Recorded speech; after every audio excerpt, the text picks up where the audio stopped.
Hello, and welcome to our newest episode of our Ellie.Talks podcast. Today we're at episode 24, and I have as a guest today Alexandra Vanhuyse, who is co-founder and managing director of Snowball.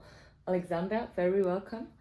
To start, maybe I'll give a brief introduction of Snowball. So I have looked on your website and I read Snowball is a new state-of-the-art cleantech hub in Harelbeke, facilitating sustainable entrepreneurship and shortening the route to market for clean technology solutions. Wow. Today we're going to talk about really hands-on entrepreneurship, or boots-on as I call it, prototyping, and the importance of a strong network, which I believe is very important as well, partnerships. But before we do that, we always like to zoom into the person and the guest who is here today. So welcome again, Alexandra. Very happy to have you here today. Maybe just to start, let's get a little bit personal. We'd like to talk a little bit of what drives you in life, and maybe you can share something with our listeners and viewers about what you're really passionate about as an individual, might be in or outside the working environment. Okay, well, thanks, Julie. I'm really happy to be here. So as you already mentioned, I'm the co-founder of Snowball. But I'm also a mom of girls. I have 2 girls. I'm really passionate about my kids, so I tend to talk a lot about them. I am the youngest of 4 children, so when I grew up, we're always in a very bustling family, and I think that perhaps describes me as a person. I am very curious by nature, which is what drives me to explore when I was young. My parents always stimulated that as well, so when I was 7, I got the novel of Dr. Albert Schweitzer as a birthday present, which seems very odd, but I loved it. And then I was doing a dissertation when I was 10 on Marie Curie, the inventor. So that's really what has driven me, always being curious. And I believe when you're curious, you are positive as well. You need to be positive because you need to be triggered by the things that you see around yourself. And then of course you mentioned it already, Snowball is in Harelbeke. I am from Harelbeke, so I'm from West Flanders, and I think what is a typical trait of us is that we are very much doers. We like to be in the trenches, or I like to be in the trenches, and the values that I believe are important are generosity and ownership. I think you don't have to wait until others get up and do things. You have to do things yourself, because I believe anybody can make a difference. And then what I'm passionate about is about climate. I'm very passionate about our planet, about nature. But I also believe that we have to be passionate about climate and humans in combination.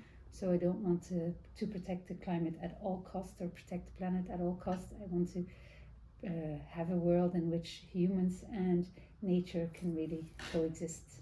That's a very beautiful passion and mission, of course. Then let's talk a little bit about the location we are here today, Snowball.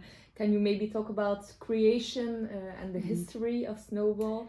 What was the idea behind it, and yeah, where does it provide solution to? Yeah, okay, so Snowball, so I founded Snowball together with my business partner Stefan.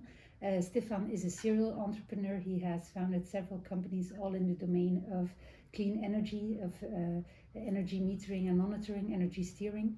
And about 5 years ago, we started with the idea and the construction of Snowball with the purpose of creating a one-stop shop or a hub for like-minded entrepreneurs who want to make a difference in terms of impact on the environment and on climate, on sustainability, with the idea that if you bring people together, that you can learn from each other, that you can foster innovation, foster growth, create combinations, symbiosis, and all positive elements to grow. You mentioned in the introduction, we talk about partnerships. That's basically why Snowball was created. What we specifically do, so we are a living lab. That means that we test prototypes that are developed by partners by universities, by lobby groups, by large scale industrial companies. But we are always in a pre-market situation. So we, in terms of, if you're familiar with technology readiness levels, we are beyond the university or solutions that have been developed in a universal lab or in a university environment. And what we do at Snowball is we test prototypes on a real scale. So not mock-ups, not small prototypes, but real life prototypes. And we focus on how we can integrate these prototypes into a real setting, how we can also integrate these prototypes with existing solutions. So if I make it really tangible or perhaps a bit more visual for the audience or the listeners, is that we have, for instance, tested several vertical wind axis turbines. So the wind axis turbines that we all know, that we see in the country, are horizontal axis turbines. So basically they're super high, they generate a lot of energy.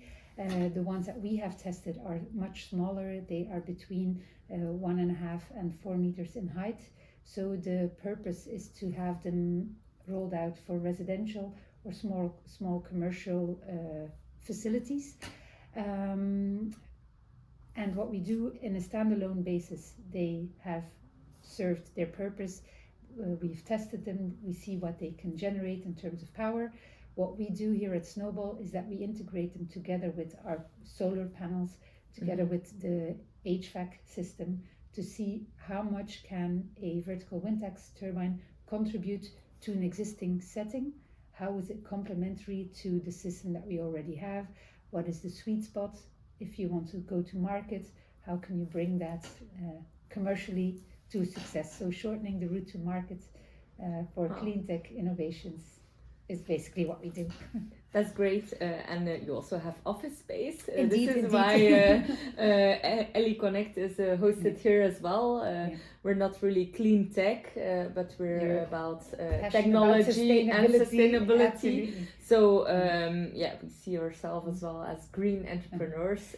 But what there's is a lot the of definition? similarities. Yes, I think so as well. So, because what you try to do, you want to challenge the status quo in an existing industry where I'm going to talk about Snowball and the cleantech industry and the energy industry that we face now. What we have in Belgium, in Europe, I think even globally, is that the current infrastructure that we have is insufficient to foster the entire energy transition. You know the plans of the European Commission to be the first climate neutral continent by 2050. We need to be fit for 55 by 2030. Yeah. That means we have to massively ramp up the investments that we have done to date. We know that the distribution net isn't fit out or equipped to tackle that challenge. So we need to come up with innovative solutions, tech solutions, sustainable solutions. But I believe that is with Ellie.Connect, you have the similar challenge. You want to challenge the status quo, change an industry that has been there for decades. See how you can improve the value cycle, the life cycle, So I think we're very similar. And there, the role of technology plays a huge, or gives a huge opportunity as well. So I think that's indeed very, very relevant. You talk about green entrepreneurship. Maybe you can elaborate a little bit on what that means for you. Green entrepreneurship, is this something that is connectable? Absolutely, and I think. When I talked about in the start, what I'm passionate about, I think at the moment, or let's say a decade ago, everybody was talking about if you are an entrepreneur, you need to be a digital entrepreneur, you need to have if you are in retail, you need to go online, you need to have a web shop, you need to have your value chain, your logistics, your supply chain, everything has to be digitalized and things like that. I hope, and my ambition and my belief is that for the future, that the same way as entrepreneurship is at its basis digital now, in the future it will be at the basis sustainable, and that there is no company that starts, no startup, but even not an established company, that can have can launch products or create products without really thinking about the whole life cycle of its products, of its solutions, that we really think about a sustainable, circular way of entrepreneurship. And a really interesting study, but I think that will lead us too far, but I'll just drop it and then everybody can Google it afterwards, is that we are currently in the Anthropocene. So the anthropos, the person, human, is at the center of our society. And there is this Australian professor who launched his hope and his dreams and his ambition that in the future we evolve towards the Sustainocene. So we move from the Anthropocene to the Sustainocene, where humans behave as stewards of the planet. So similar to if you would rent a flat, that you, at the moment that you get into the flat, you have to sign, oh, this is the shape and this is how I got the flat in. And at the end, when you return the flat or you move somewhere else, they do again a status analysis of, okay, how did you get it? How is it now? And I believe that in the future, I would love it if that was the way humans are in society, that we value what we get, that we take care of what we get, and that we return it in X years in at least the same shape as we have it. So it's Sustainocene, you can Google it. Okay, we will definitely, or maybe share the link to the article or to the study in our podcast feed as well, because I think that might be interesting for our listeners as well. It's very similar to how we approach like a family business, a long generation, also being a parent, is that you build something, you build a company, an entrepreneurial startup, but you don't do it, to get an immediate result. You just build something that is durable and sustainable for the longer term generation. So you are no longer really the owner, but the steward. And I really like that word, steward, in that discussion as well. So, but still a little bit of entrepreneurship is important to keep it going. And maybe let's zoom into that a little bit. Maybe, so you already talked about what the important topics for you are as an entrepreneur, that passion for social, sustainable. Can you maybe also share some stories about your first steps as an entrepreneur and the challenges or opportunities you faced when you started up your business? So for those who know us, so we started about 5 years ago with the construction of Snowball. So we have state-of-the-art facilities. We've explored all the technologies in terms of the construction of the site.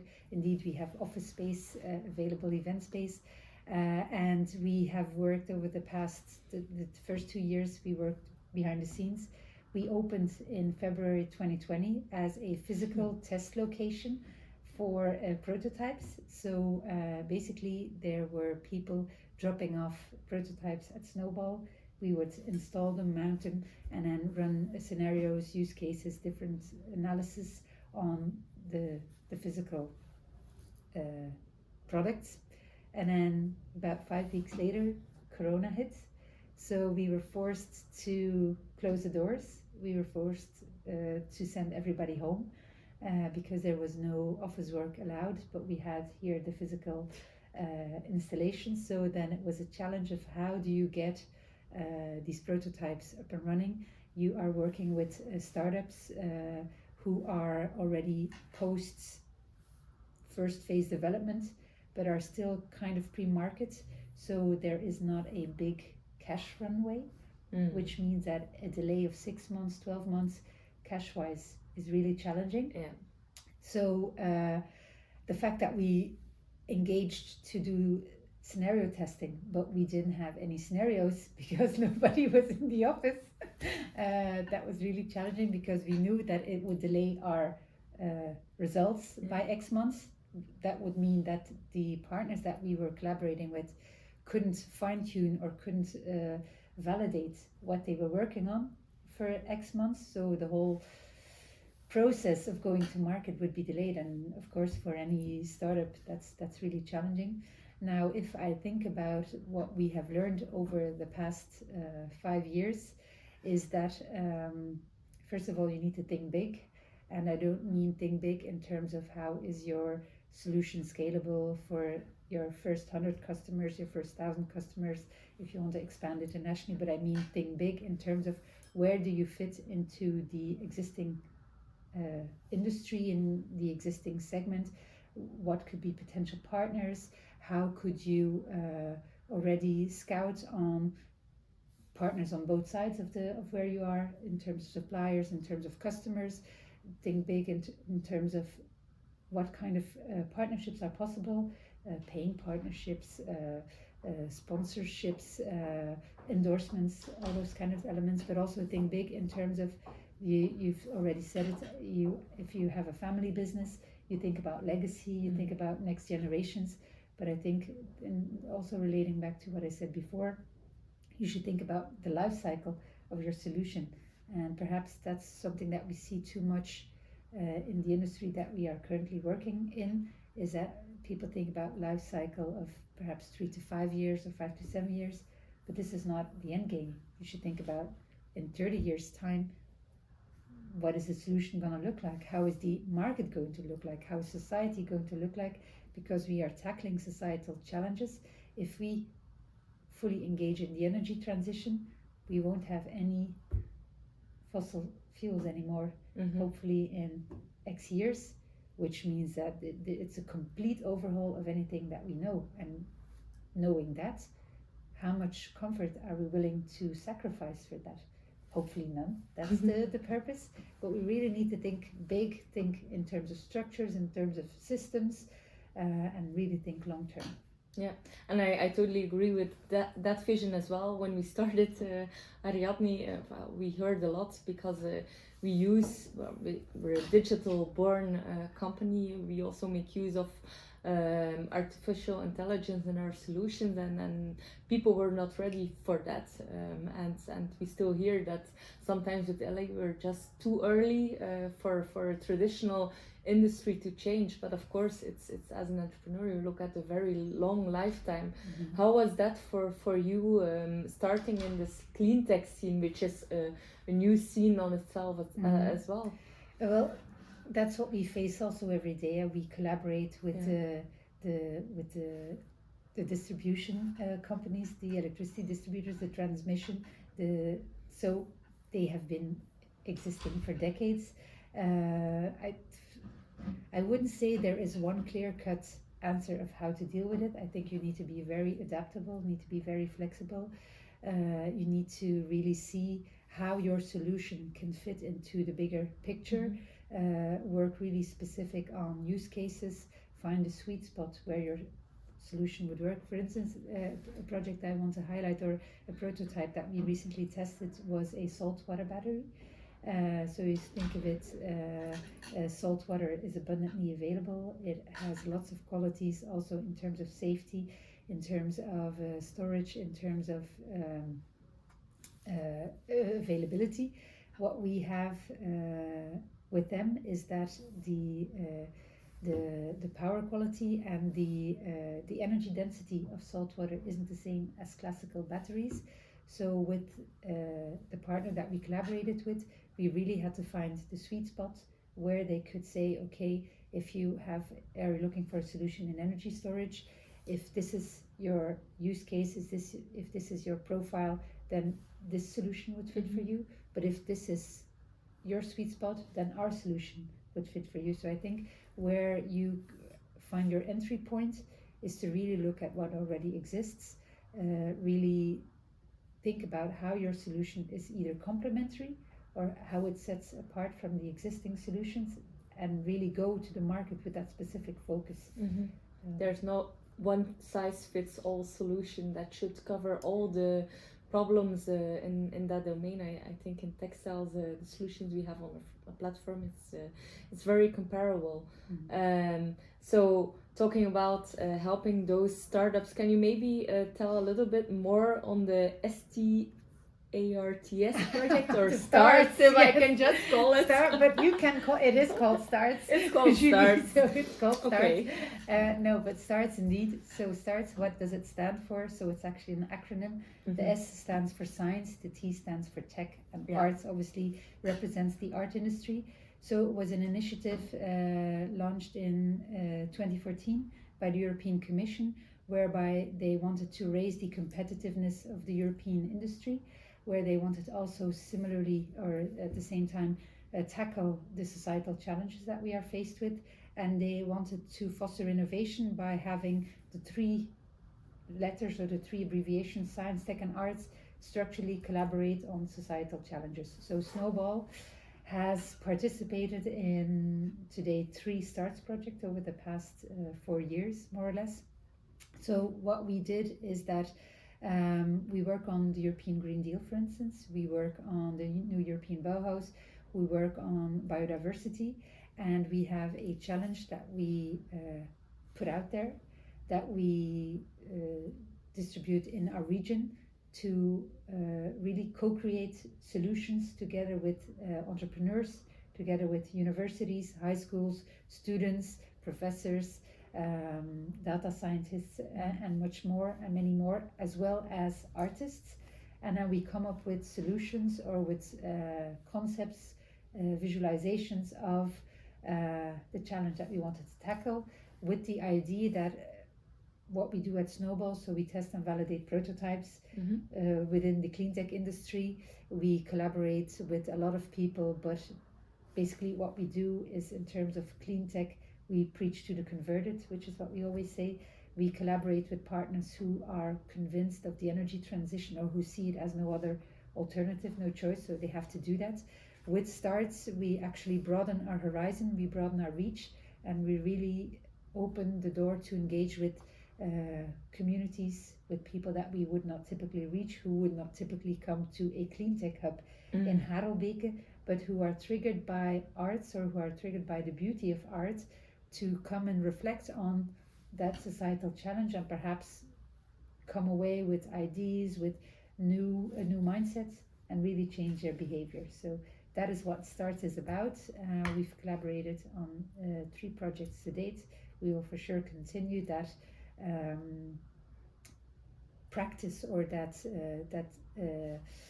constellation, because it really isn't 1 + 1 is 2, but it's really having discussions, broadening your mindsets, and as I said before, challenging the status quo, which is what it's all about. Yeah, and I love the fact that you engage artists as well, because you talked about curiosity and creativity. I think the view they can bring on our society and industry is very relevant as well. So it's an interesting project. But I think that's something that then that relates to that is, if you come up with a solution or if you want to launch a new product in terms of cleantech, solar panels, we all know them. They are not always the most beautiful solar panels, or they are not always the most beautiful installation.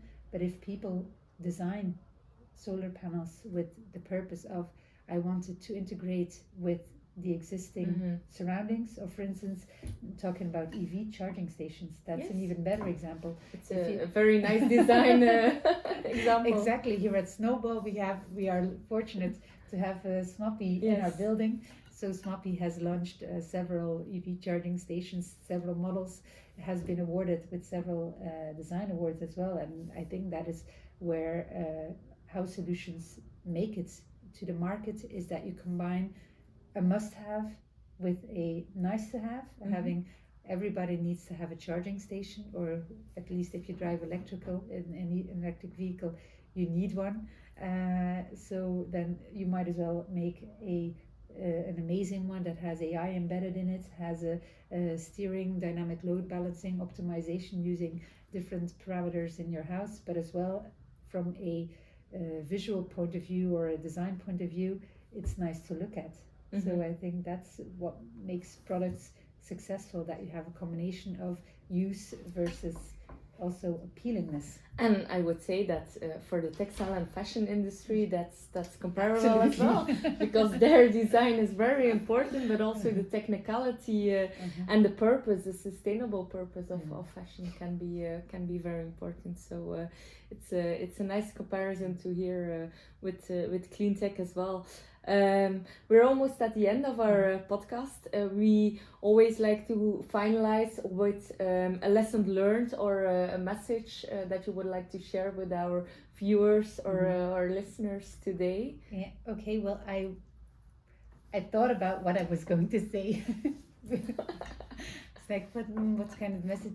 But I want to refer to an inspiration that I mentioned at the start of the podcast, and it's Marie Curie, who I believe is a huge example to any entrepreneur, basically, and especially any female entrepreneur. My daughter is named Mary, so. Very good choice. But she said, "Nothing in life is to be feared; it's only to be understood."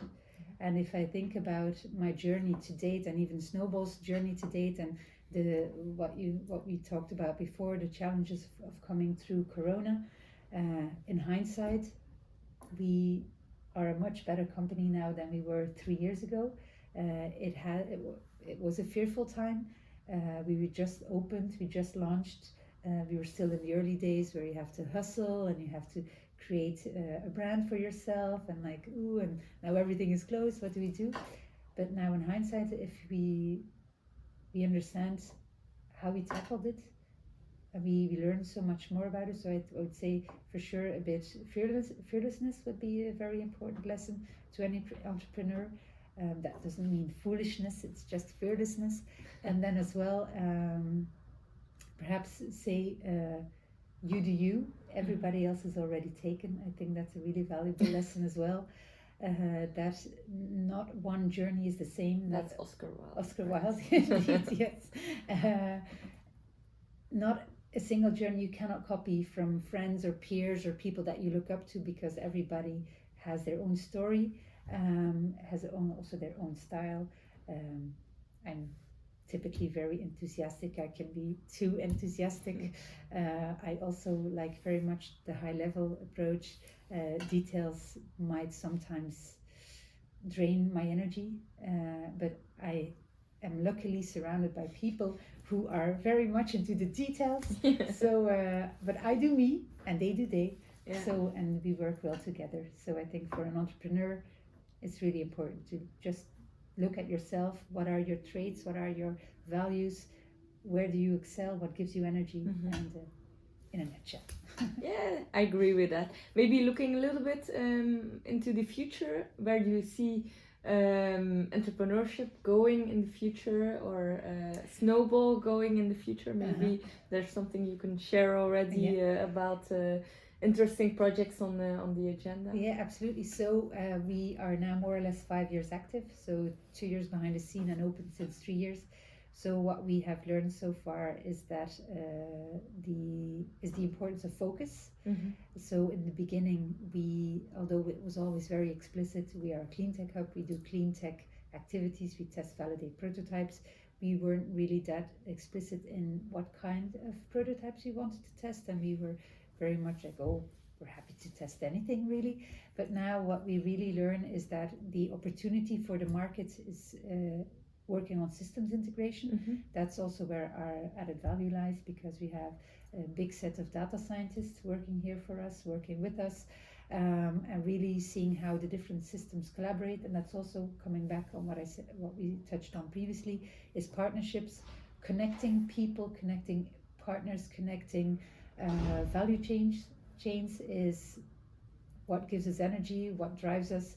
So I think going forward, working much more on system integration is something for Snowball. And as entrepreneurs, we hope to create the snowball effect. I had to put it out there. So that lots of entrepreneurs also become sustainable entrepreneurs. That is intrinsic in a startup setup, basically. That's great and very interesting and inspiring. Very nice to have you on our talks today. I think we had a lot of valuable messages today in learning about the importance of collaboration, of being a little bit foolish, if I can say, and just being yourself. Yes, I know. I was just kidding.